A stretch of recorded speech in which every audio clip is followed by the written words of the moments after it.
All right, talk to me then about the leadership structure here, because remind me, but as I understand it, you've got the Supreme Leader, the Ayatollah, he's number one, most senior political figure. This is the President, number two, influential and important. What happens now? Is there like convulsions in their political system? Will there be an orderly transition? Take us through what happens.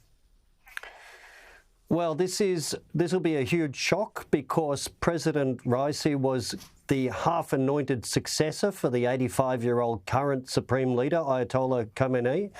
So his loss will shock the Iranian system.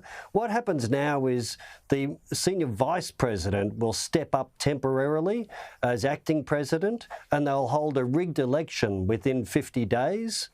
And there's no doubt that only a hardliner that does exactly what Supreme Leader Khomeini wants will get the job.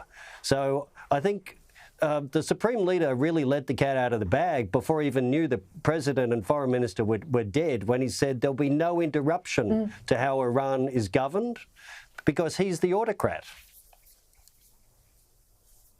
So how does this all play out in relation to the Gaza war? Because we know Iran's heavily involved with Hamas. What happens there?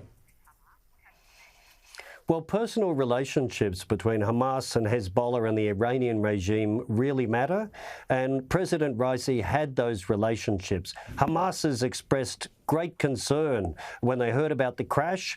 They will actually see this as a setback, but the relationship between Iran, Hamas and Hezbollah is deep, and I think we'll see the Iranians try to just get on with business. But it does really put a crack on the professionalism of the Iranian government to put their president and foreign minister in this old helicopter and fly it into a mountain. Well, let's come back home now. This new report out today that the government's plan to extend the life of the ageing Collins class, which we need to, given we haven't got the Virginia class and then obviously the Australian-built submarines on the horizon any time soon. We're told this is a high-risk endeavour. What are the concerns?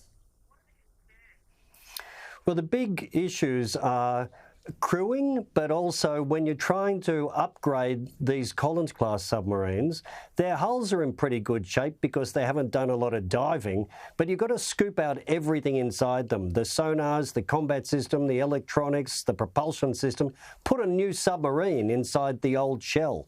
That's extremely complicated, very technically high risk and crazily expensive, in addition to all the money going on the nuclear submarines. And Defence has been putting off announcing what they're going to do because I think the enormity of the task is really coming home. There's a risk we'll have to retire the Collins before we've got decent Virginia numbers. That is the reality, isn't it? Yes, and it's almost inescapable because aside from having to put a new submarine in the old Collins shells, the Virginia-class submarines eat 3 Collins crews per submarine. So even if you can refurbish the submarine, the Navy will probably cannibalise itself to put people in the Virginias. Just staying with national security, if I can, we talked about this Future Made in Australia plan from the government, $1 billion to a US-based firm for quantum computing. Plenty of analysis out today saying if the Albanese government only invests in Psi Quantum, this is the US-based firm, $1 billion that they'll receive, and if they don't invest in any other options, we're putting a lot of eggs in this basket. There's a national security concern, they say.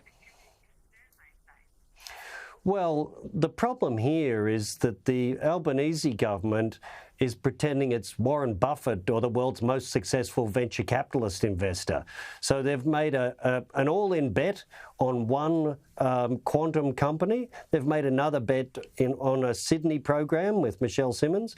But these are very early investments. I just don't think the government knows enough to pick a winner.